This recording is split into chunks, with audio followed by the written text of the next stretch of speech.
esté con ustedes. Y con tu espíritu. Proclamación del Santo Evangelio según San Juan. Gloria a ti, Señor. Al anochecer de aquel día, el primero de la semana, estaban los discípulos en una casa, con las puertas cerradas, por miedo a los judíos. Compartir con vosotros la palabra de Dios que hemos escuchado, expresamente pues hablando con Manuel a la hora de preparar esta Eucaristía. Hemos querido que fuera en primer lugar del Espíritu Santo y en segundo lugar que recogiera las lecturas que se suelen leer en la solemnidad de Pentecostés. Y os invitaría a hacer esta reflexión. Al final del Evangelio de Juan hay una relación estrecha entre recibir el Espíritu Santo y el perdón de los pecados. Y esto a mí me ha hecho pensar cuál es la relación que podemos establecer, que podemos vivir entre ser depositarios de esa gracia de Dios en nuestra vida bajo la acción del Espíritu y los pecados, ¿no? O el mal que pueda recorrer en nuestra propia vida, en nuestro entorno, en nuestro contexto, en nuestro mundo. Seguramente, y sin ser exégeta, uno podría de alguna forma intuir que cuando San Juan habla aquí del perdón de los pecados, al menos no solamente se refiere a esa condición vulnerable en la que nacemos, probablemente en la que vivimos y también en la que morimos, sino más bien a esa condición que hay en el ser humano que va más allá de su ser vulnerable cuando pues evita el bien que puede hacer o procura el mal que no debería hacer con sus actos, con sus pensamientos, con sus acciones o incluso también con sus omisiones. Quizás sea este el pecado contra el Espíritu Santo. Cada uno de nosotros somos frailes predicadores, cada uno de nosotros estamos llamados a vivir la tradición de la orden que como frailes predicadores debemos ejercer y desarrollar. Vivir la tradición de la orden, pues en el sentido en que decía nuestro padre Congar. Hay tradición y hay tradiciones. Claro que sin duda alguna hay momentos históricos que subrayan algunos aspectos en detrimento de otros, según las necesidades de cada momento, de cada cultura. Pero hay una tradición permanente. El Espíritu nos ayuda a permanecer de un modo permanente en esa tradición básica, sustancial, que hay o debe habitar en todos y cada uno de nosotros. Por eso, queridos hermanos, de un modo especial a los más jóvenes, que vais a disponer de unas semanas, de unos meses de estudio, de reflexión, de oración, en un contexto como este, en una comunidad que os acoge, en una comunidad que viene de lejos, en una comunidad que es depositaria de esa tradición vivida a lo largo de la historia a través de las distintas tradiciones que cada época ha ido plasmando o ha ido viviendo. Como frailes predicadores necesitamos de vez en cuando en nuestra vida pararnos a saborear, a recuperar esa tradición de la orden que todos y cada uno debemos llevar dentro. ¿Cómo evitamos el pecado de no traicionar o de no, de alguna forma, desvirtuar esa tradición fundamental de la cual somos depositarios? Pues podríamos decir, en primer lugar, en relación con la primera lectura que escuchábamos, hemos de reconocer que los otros también son depositarios de los dones del Espíritu. Hemos de reconocer que hay dones del Espíritu en aquellos seres humanos que, desde su buena voluntad, también buscan a Dios, lo piensan, lo proclaman, creen en Él, lo rezan, lo oran. Que nuestro estudio, que nuestro recuperar esa dimensión más profunda de nuestra tradición, de la orden, nos haga frailes, predicadores, capaces no solamente de reconocer el valor que hay en el otro, como don de Dios, que también existe en su vida, sino de ser capaces de interactuar con Él, de interactuar con los otros, ser capaces de buscar en el mundo en el que estamos las huellas del espíritu en cada momento histórico por el que pasamos. Os invitaría de alguna forma en estas semanas de estudio, de reflexión, de oración, de convivencia con una comunidad que nos acoge, a recuperar entre otros este valor. Ser capaces del encuentro con los otros, porque en los otros hay también huellas del espíritu. Sin más, paso a presentar al ponente de esta tarde, que es el profesor Bernal Palacios, Arturo Bernal Palacios. Muchísimas gracias por vuestra presencia y paso directamente a presentar el tema. Hace unos días me pidieron que diera esta conferencia sobre la Inquisición y es verdad, como ha dicho el padre decano, que ya llevo unos años, desde el año 1998 prácticamente, dedicado al estudio de la Inquisición por razones de obediencia a la autoridad competente de nuestra orden. Entonces, luego os hablaré de ello, pero reflexionando sobre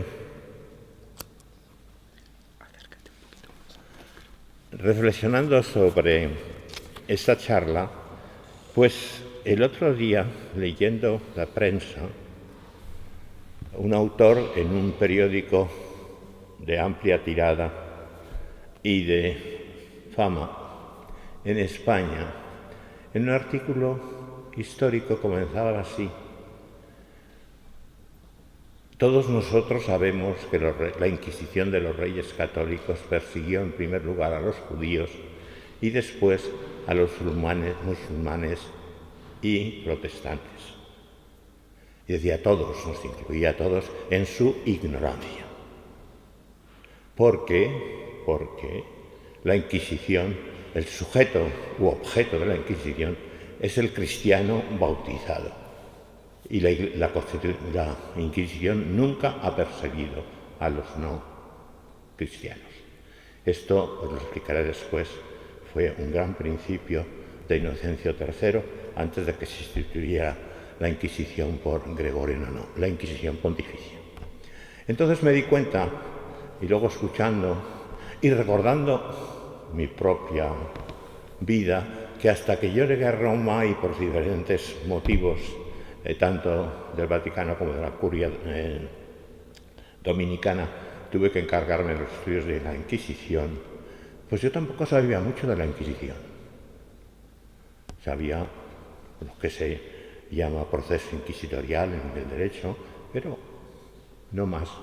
Y hablando con la gente, pues repiten siempre los mismos mitos sobre la Inquisición, los autos de fe, la crueldad, las hogueras, etc. Entonces, pensando en ello, dije, voy a dedicar esta charla, la primera parte, a explicar qué es la Inquisición, etimológicamente, jurídicamente e históricamente hablando. Porque te encuentras con todos los casos de gente que le pregunta, ¿y la Inquisición? Entonces vamos a estudiar en la primera parte de esta conferencia, puesto que además estamos en una facultad y tenemos un grupo hermoso de alumnos de la facultad, ese punto formativo. Fijaros bien, todos sabéis inquisición, pues viene del verbo inquirir, buscar, indagar. Pero nos tenemos que remontar, fijaros si lejos, al derecho romano.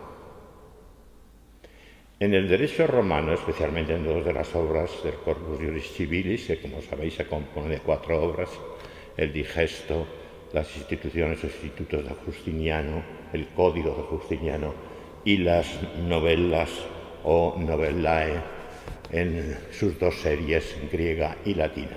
Pues bien, en el Digesto y en el Código observamos cómo se desarrollaba el derecho procesal. Y una cosa muy sencilla, había 3 momentos para comenzar un proceso. La accusatio, la inquisitio y la tercera, que casi no se usa. Quedaban solamente esas dos realmente en uso en el Imperio Romano, en todo el Imperio Romano, en la monarquía romana, en el Imperio Romano. Entonces, ¿en qué consistía ese inicio del proceso? Consistía en que el juez recibía una acusación de un privado, por eso viene la accusatio, que acusaba a otro de un delito. El juez escuchaba porque el denunciante tenía que presentar las pruebas de lo que estaba acusando. Y si esas pruebas no convencían al juez, pues el juez determinaba si suspendía el juicio o si sencillamente inquiría un poco más fuera del tribunal, la segunda forma, la inquisitio. ¿Qué era la segunda? Para ellos la reina por decir el rey de los comienzos de un proceso, era la accusatio. De tal manera que si el denunciante hacía una denuncia falsa, el juez lo condenaba y le imponía a él la pena que hubiera impuesto al denunciado si hubiera sido delincuente. Y eso pasa al derecho canónico. Por tanto, tenemos la forma ya del derecho romano que realmente usaba la accusatio en primer lugar y sobre todas las otras formas de iniciar un proceso penal. Como todos sabéis, con la fragmentación del Imperio Romano, la invasión de los pueblos exteriores, especialmente de los germánicos, que conllevaron con ellos su propio derecho costumbrista, el derecho romano se obnubiló, casi desapareció, hasta se escondieron los manuscritos, no se conocían ni los manuscritos. Entonces, a partir del siglo XI, de la Reforma Gregoriana, comienza el redescubrimiento de los textos del derecho romano, no todo de golpe, el Corpus Civilis tomó un tanto y las novelas fueron las últimas, especialmente la serie griega, en ser descubiertas. ¿Por qué digo esto? Porque entonces ese derecho romano pasa a ser estudiado en las dos grandes universidades de la época, sobre todo en Bolonia y París. Y la conjunción, como nos hablaba el otro día el profesor García Matamoro, la conjunción de ambas creó lo que llamamos derecho común en Europa, dejando al lado todavía la common law de los países de raíz anglosajona. Por tanto, vemos cómo el derecho romano desaparece casi y vuelve a resurgir y se reconforta en las mejores universidades. Sin embargo, la iniciación de los procesos, que era la accusatio en el derecho romano, de repente a unos señores obispos del Valle del Rin se les ocurre que tenían que vigilar lo que pasaba en su diócesis. Sabéis que el obispo, de los tres poderes que tiene, es el juez de su territorio, y entonces, por rumores que oía y por otras razones de todo tipo, decide investigar, inquirir sobre la mala fama de algunos clérigos, sobre todo del alto clero. No le demos ahora en ello porque las razones históricas son interesantes, pero eso está estudiado. Entonces, fijaros, esos obispos del Rin cambian el orden. Ya no se comienza el proceso con la accusatio, sino con la inquisitio, es decir, con la investigación.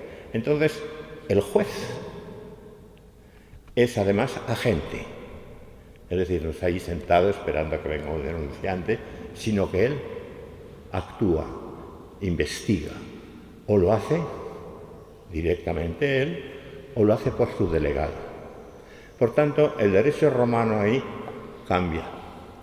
Y el derecho, por tanto, canónico occidental comienza por la inquisitio, por la búsqueda de aquellos rumores que se habían recibido de la existencia de un clero, pues como a la fama.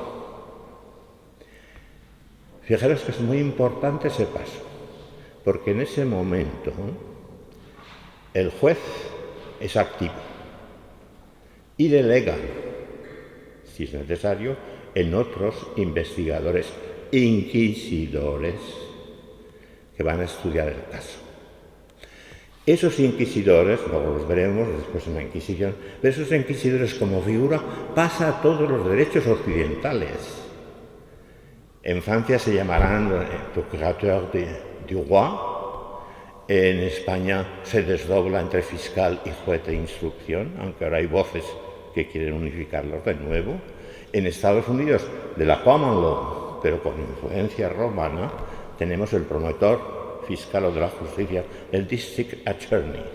Pues el inicio de eso está en el Valle del Rin, en lo que se llama Inquisición diocesana o episcopal, porque el juez era el obispo y luego tenía sus delegados.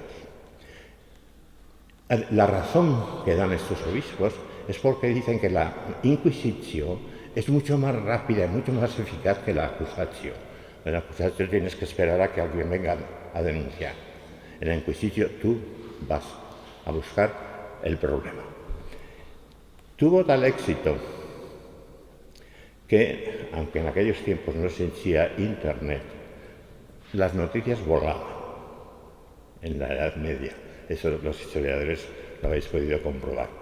Y esa orientación de la Inquisición episcopal o diocesana, en la cual no tuvimos que ver los dominicos, porque al principio todavía era el momento en que comenzaba Santo Domingo a fundar la orden.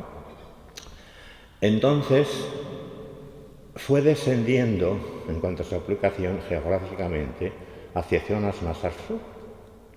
Pero claro, en las zonas más al sur no se encontraban, supongo que habría también clérigos con mala fama, pero había todos aquellos brotes nuevos de herejías.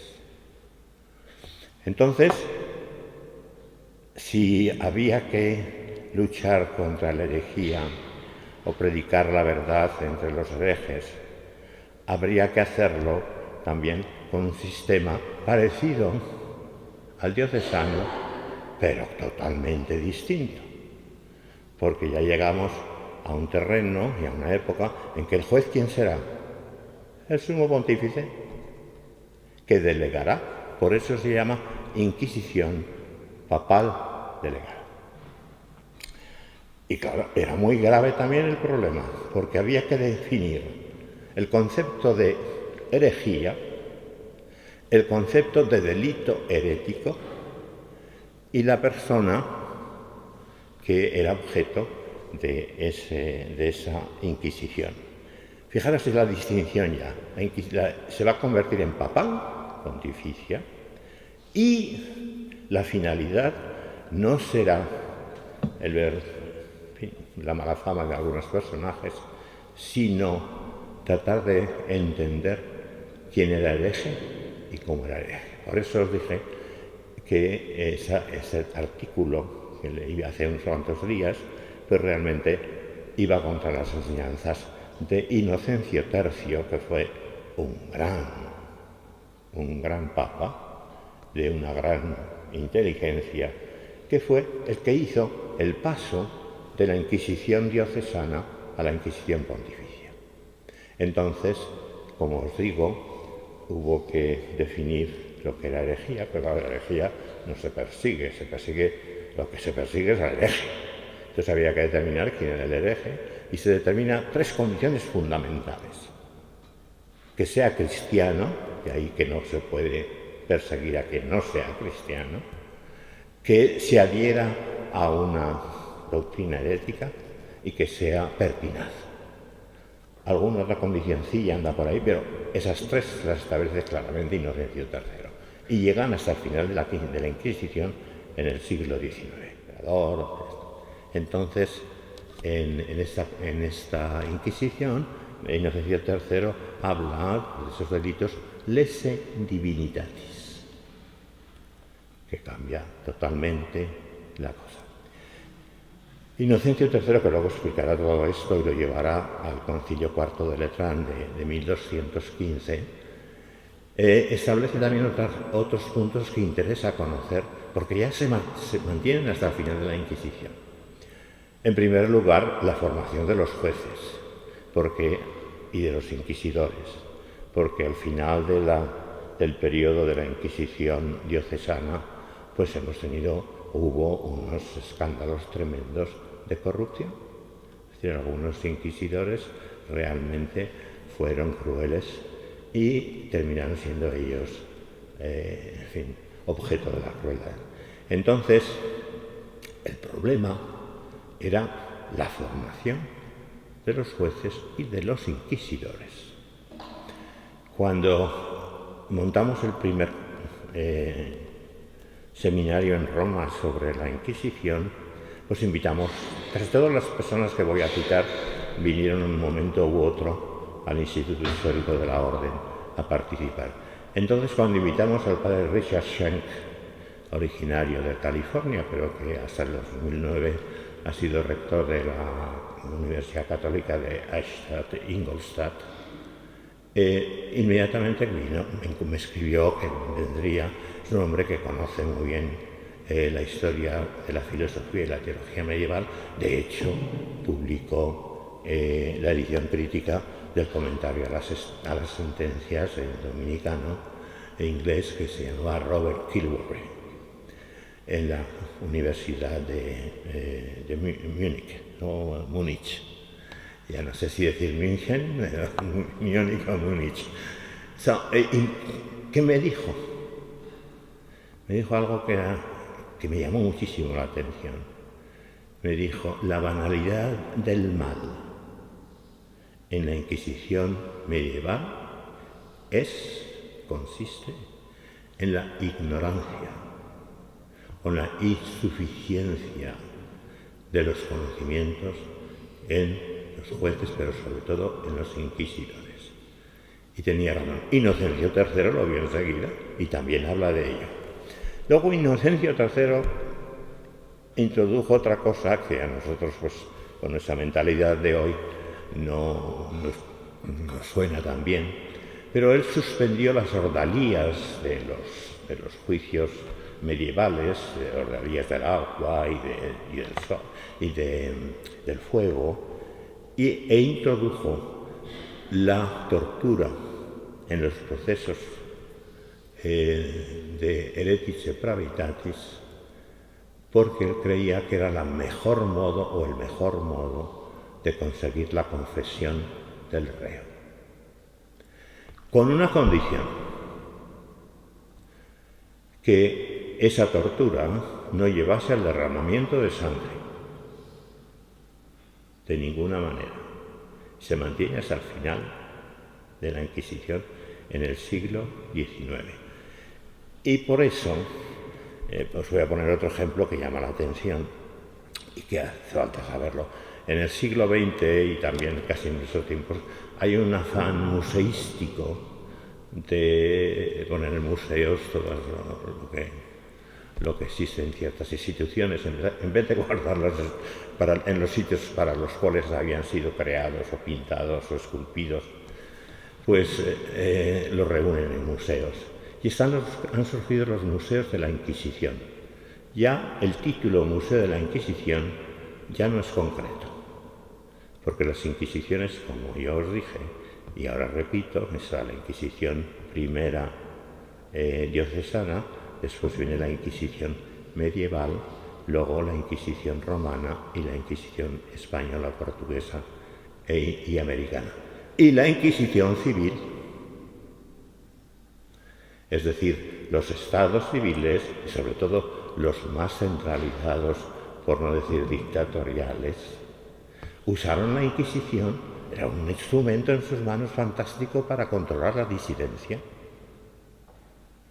Y la usaron, y ellos no tenían problema del derramamiento de sangre, porque no estaba en las leyes de esos estados.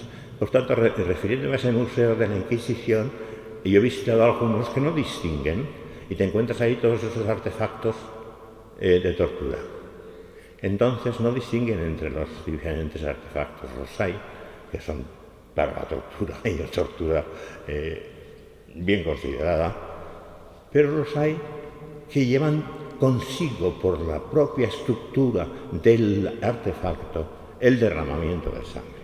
Esas no se usaron en la Inquisición cristiana, esas provienen de la Inquisición civil, pero quien no lo sabe los mezcla y entonces, pero que lo importante era, manifestar que la tortura era, en todos los aspectos.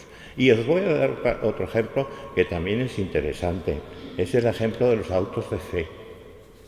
En los autos de fe, si recordáis, si habéis visto algunos, sobre todo habéis visto el de Berruguete, la pintura de Berruguete, inspirada por Tomás de Torquemada, veréis que además de toda aquella parafernalia, los nobles, los obispos, los inquisidores, en fin, y el pueblo alrededor yo le llamo entablado, por lo que os diré a continuación, entonces estaban hechos pues eso para que los herejes adjuraran de sus pecados, mostraran su arrepentimiento y así se hacía posible una reconciliación de nuevo con la Iglesia Católica.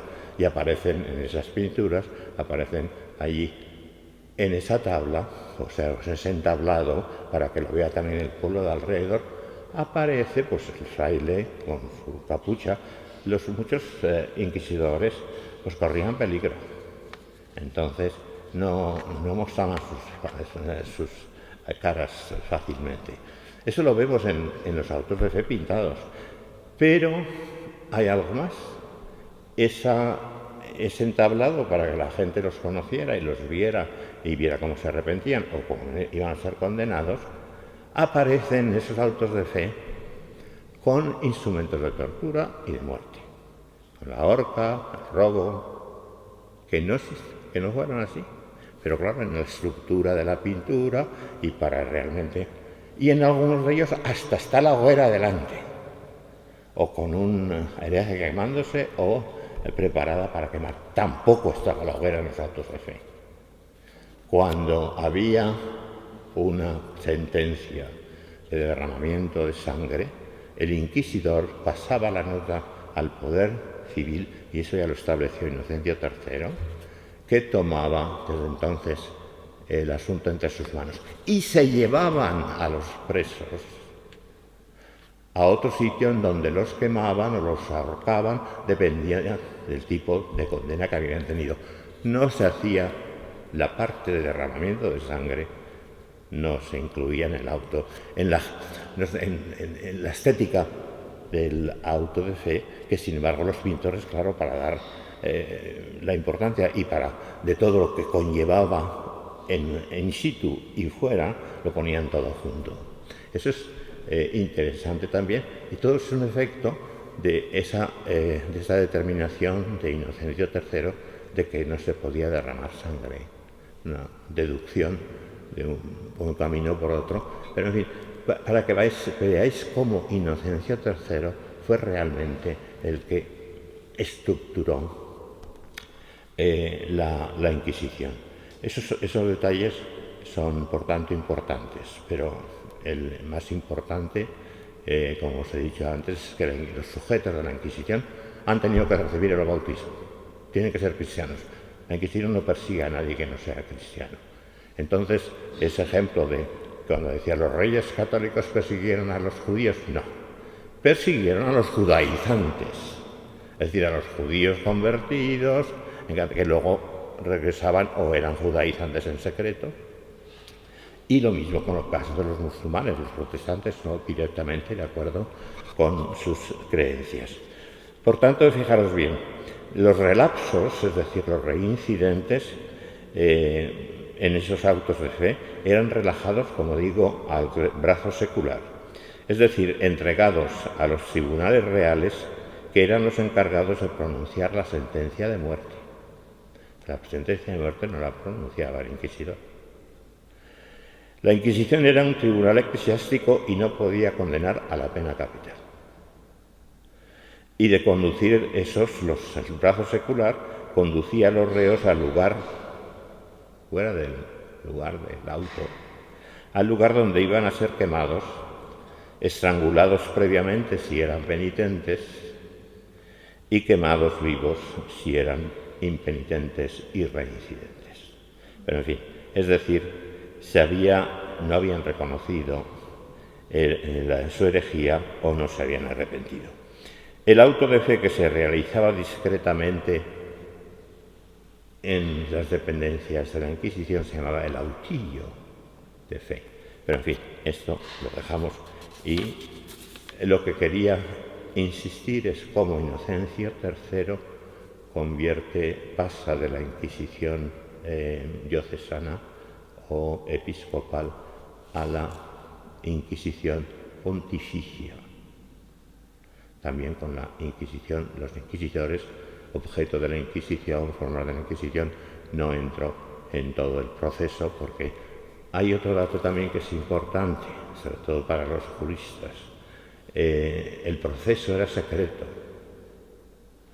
pero había un acuario, era obligatorio tomar nota por el secretario, y luego esas notas se enviaban al inquisidor de distrito y se guardaban en las casas de la Inquisición. Se han perdido muchas, pero son una fuente importantísima para el conocimiento de la Inquisición.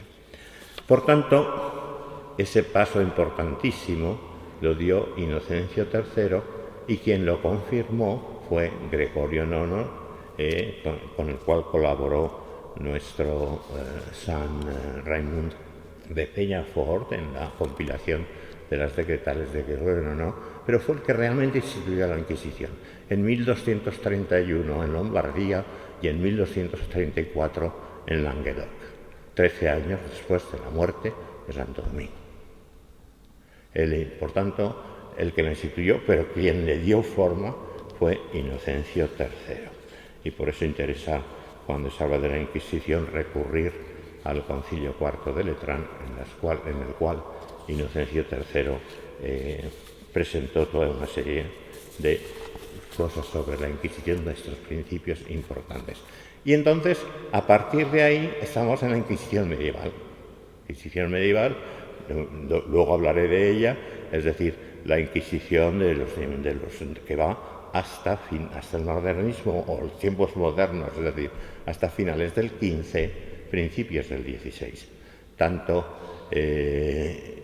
que cuando llega ese momento, a caballo, por ejemplo, en Italia, a caballo de ese momento tenemos los grandes asuntos de la Inquisición, como es algunos de los dominicos, Giordano, Bruno, Campanella y el famoso, ¿cómo se llama? Savonarola, cuyo proceso inquisitorial proceso de beatificación está iniciado. Entonces, ahí se acaba la Inquisición medieval y comienza la moderna. La moderna son dos: la Inquisición romana y la Inquisición hispana y portuguesa latinoamericana. La romana la establece, como siempre, el pontífice para sus territorios, es decir, para los territorios que en la península itálica tenía el papado.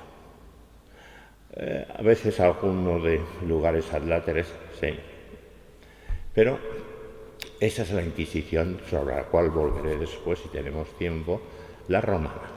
Y al mismo tiempo, en 1483, pues se instituye la Inquisición con los reyes católicos, y el primer inquisidor, como sabéis, Tomás de Torquemada, sobre el cual me gustaría dar una conferencia completa, porque está, como dicen, revisitada la figura como no os podéis imaginar.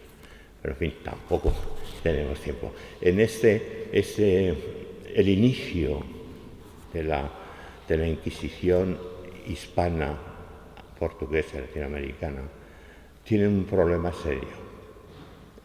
Los reyes consiguieron del Papa el privilegio de nombrar ellos a los grandes inquisidores. Los inquisidores eran nombrados por los reyes. Con lo cual, pues se juntaban políticamente dos esferas. La esfera eclesial y la esfera y el derecho, porque siempre está el derecho detrás, y el derecho civil de la península ibérica. Eso creó unos problemas serios de aplicación al principio y lo vemos en documentos importantes, sobre todo en la actitud de Tomás de Torquemada.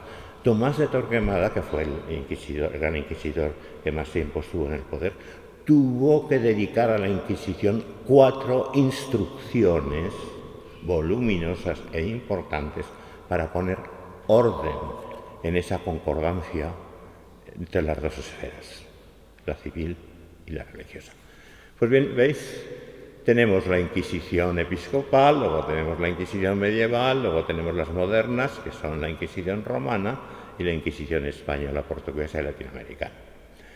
Al margen de ellas estará el proceso inquisitorial normal en los países civiles, tenían su propio proceso normal de condena de los crímenes cometidos, o como tuvieran cada uno de ellos. Como os he dicho, los países más centralizados disfrutaron teniendo ese tipo de inquisición que había comenzado humildemente en el reino, porque claro, como os he dicho, era el mejor modo de controlar la disidencia.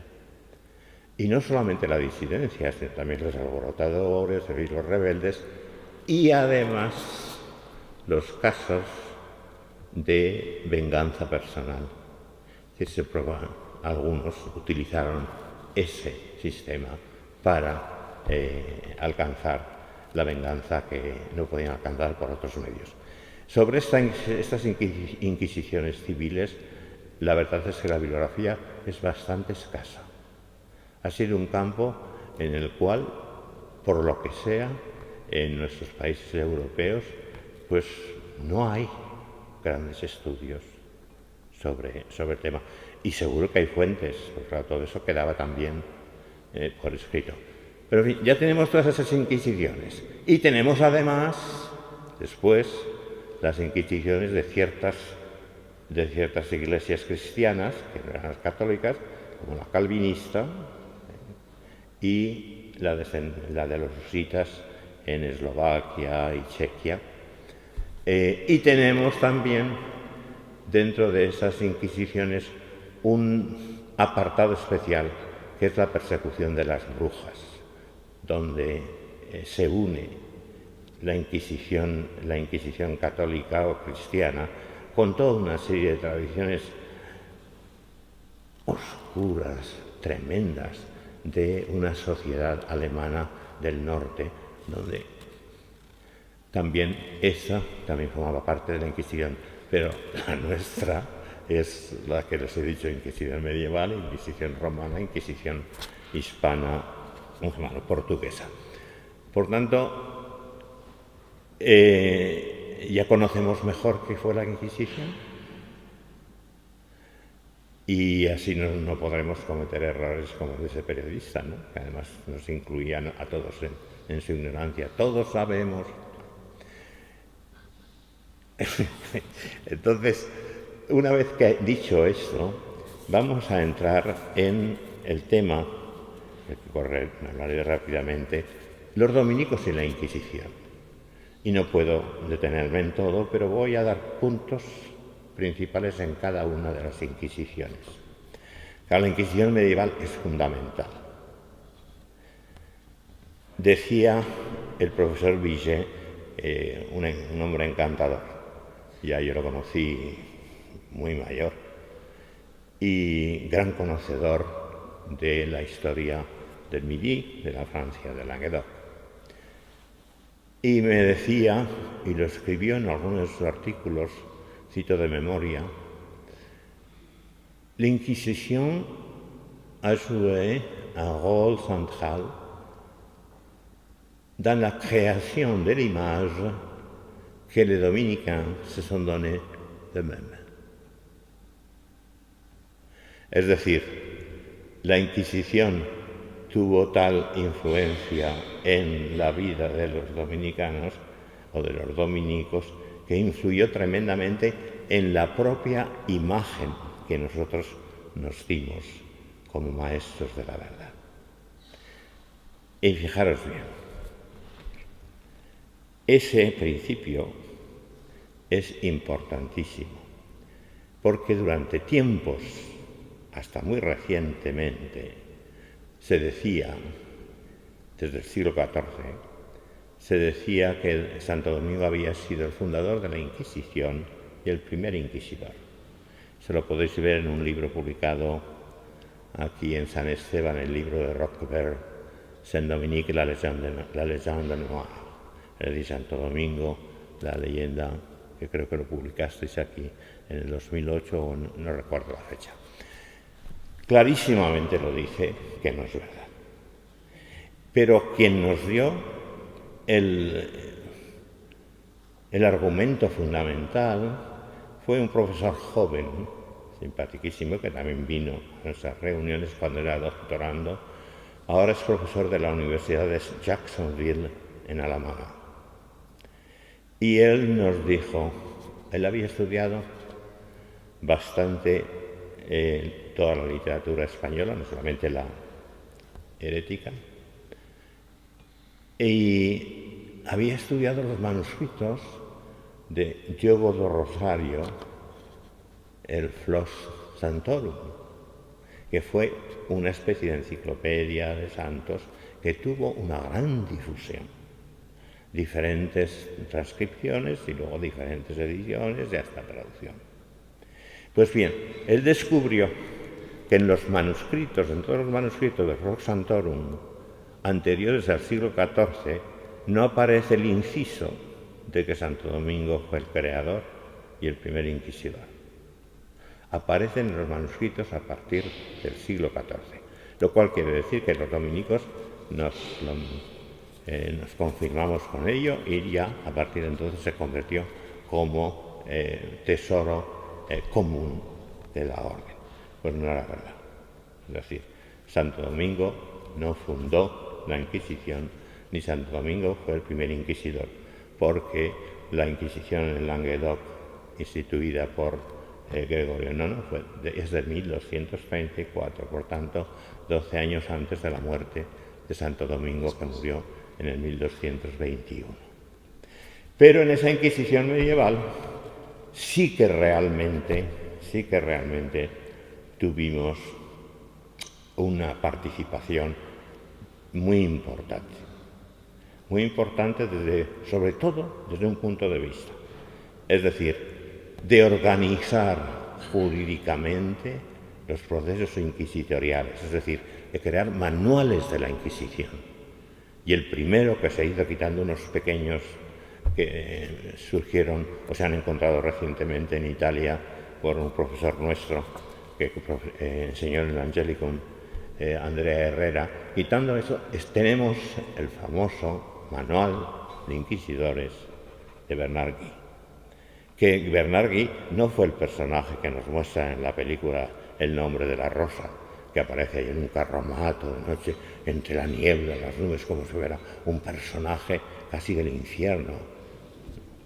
Lo que hizo Bernard Guy fue ordenar el proceso institucional, el manual de inquisidores. Y fíjate si fue importante que ese manual, después otro dominico, en este caso del convento de Gerona, Nicolau Emmerich, lo revisaría, lo ampliaría, y luego un sacerdote aragonés, Francisco Peña, le daría una forma definitiva, y ese manual se siguió hasta el final de la Inquisición.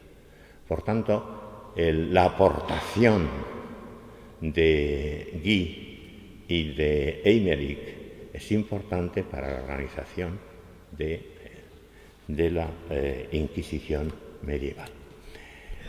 Últimamente, hay que decirlo todo, últimamente hay una nueva corriente sobre esa relación estrecha que se manifiesta a partir del siglo XIV entre la Inquisición y la Orden Dominicana. Yo descubrí unos artículos de entonces de una doctoranda que ahora ya es profesora en la Universidad de South Carolina y ya ha publicado su tesis también.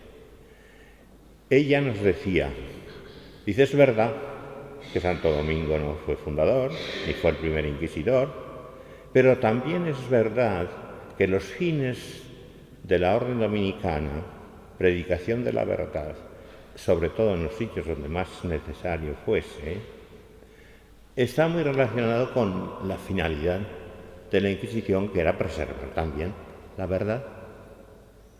Y entonces ha publicado un libro de unas 300 páginas en el cual desarrolla esta simbiosis que llama ella espiritual entre el ideal inquisitorial y el ideal dominicano.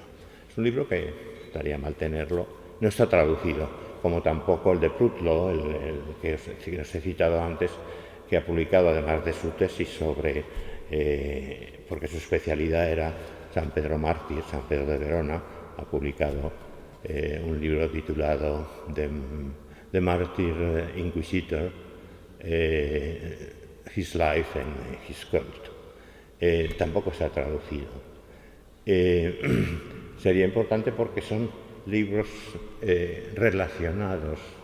muy relacionados con el origen de los dominicos. Por tanto, en la Inquisición medieval fuimos realmente maestros en la configuración del proceso que tuvo una influencia posterior en todo el desarrollo de la Inquisición. Fijaros que además es importante una cosa. El Papa Inocencio III dijo que había que elegir buenos obispos y buenos inquisidores.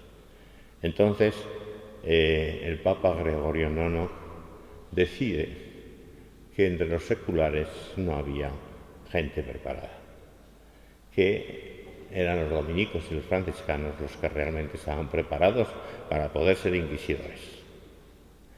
Y entonces los nombró inquisidores a los dominicos y a los franciscanos. A los franciscanos se les asignó en primer lugar toda la península balcánica, todos los países balcánicos, más Austria. Y conocemos poquísimo. Yo no sé si por damnatio memoriae, sabéis, la damnatio memoriae significa que se deja de lado lo que nos interesa de la historia, de la memoria histórica que ahora se llama. Se deja de lado la damnatio memoriae contra la cual estaba Benedicto XVI cuando abrió los archivos de la Inquisición no hace muchos años, casi al final de su pontificado. Lo dijo bien claramente.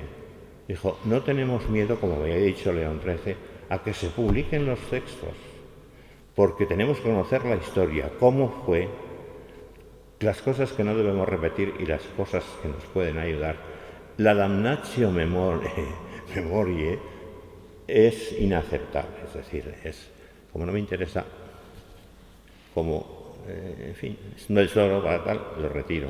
Entonces, yo creo que ha habido un poco de damnatio memoriae en los estudios institucionales franciscanos, porque toda la península de los Balcanes, que son varios países, como sabéis, actualmente, y Austria, pues realmente poquísima bibliografía, poquísima.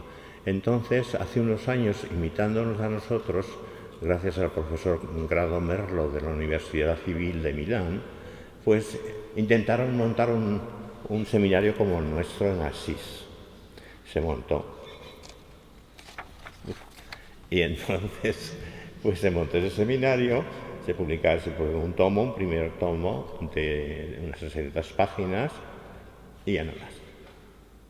Fue damnatio memoriae, fueron razones económicas, fueron otro tipo de razones, pero la Inquisición de los franciscanos no la conocemos tanto, conocemos más la Inquisición que tuvieron a pari con los dominicos en Italia, sobre todo el norte y centro, En el sur prevalecieron los franciscanos. En fin, esto es todo historia de la Inquisición medieval. Esa Inquisición medieval, como ya os he dicho, fue el principio y además donde se establecieron los principios de lo que luego se practicaría en la romana y en la hispana. Fue muy importante, por tanto, para delimitar los campos, para estudiar los procesos, porque, en fin, no tenemos tiempo. En el congreso que se reunió en el Vaticano después de la llamada al perdón de San Juan Pablo II, que dijo que había que pedir perdón por los errores del pasado, entre ellos la Inquisición, se hizo un congreso en el Vaticano, en la Santa Marta. Estuvimos ahí encerrados 3 días, no podíamos ser sugirió que no hablásemos con la prensa, eso lo haría. Ese congreso, organizado por el cardenal Echegaray y por el maestro de Sacro Palacio, el teólogo del Papa, que era el padre Georges Cotier, pues nos reunió, y es importante, lo tengo aquí, está publicado un libro grande en la Vaticana, la presencia de, ya en ese momento estuvimos 3 dominicos. El padre Cotier, que explicó muy bien por qué San Juan Pablo II había tomado aquella decisión del tercio milenio adveniente, es decir, antes del tercer milenio, de perdón. ¿Por qué y cómo? En fin, muy detallado. Y a mí me pidieron que hablara de la comparación jurídica, el terreno del campo jurídico, del proceso canónico de la Inquisición y del proceso civil. Está publicado. Y las conclusiones, bueno, hubo 2 o 3 artículos sobre temas dominicanos, y las conclusiones las hizo otro dominico, padre Beduel, todos conocéis. Entonces, ya en ese momento participamos directamente en la organización de los estudios inquisitoriales en el siglo XX y en el siglo XXI. Y para acabar, decir algo que me influyó directamente en la vida de nuestro instituto y en la mía personalmente, porque en 1900, como os he dicho, 84-85, el San Juan Pablo II pide perdón y quiere pedir perdón por los fallos del pasado, y en el año 1998 pues tuvimos un capítulo general en Bolonia. Ya que el capítulo general, pues algunos dijeron, bueno, pues vamos a seguir el ejemplo del Papa, vamos a pedir perdón por los pecados del pasado, entre ellos por la Inquisición. Entonces, en fin, conozco la historia, la intrahistoria, pero en fin, lo cierto es que alguno dijo, bueno, tenemos que pedir perdón, tenemos que saber de qué tenemos que pedir perdón. Muy dialéctico. Y entonces se iba a crear una comisión, y ya sabemos cómo acaban las comisiones, esto en familia, creadas para resolver problemas.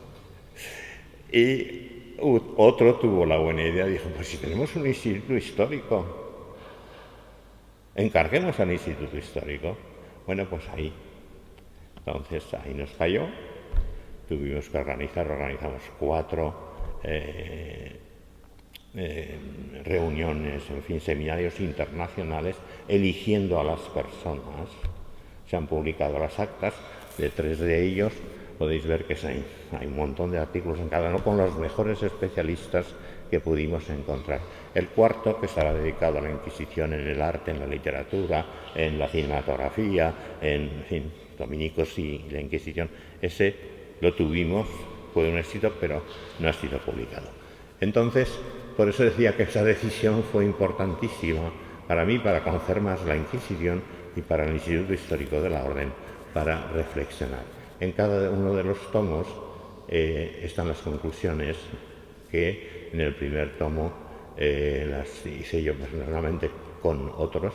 En el segundo está Giovanna Paolin, profesora de la Universidad de Trieste, y en el tercero de la Hispana el profesor e investigador de Dieu, que es ahora investigador del Centro de la Recherche Scientifique en París. Podríamos continuar hablando. Gracias por vuestra presencia y por vuestra atención así cariñosa.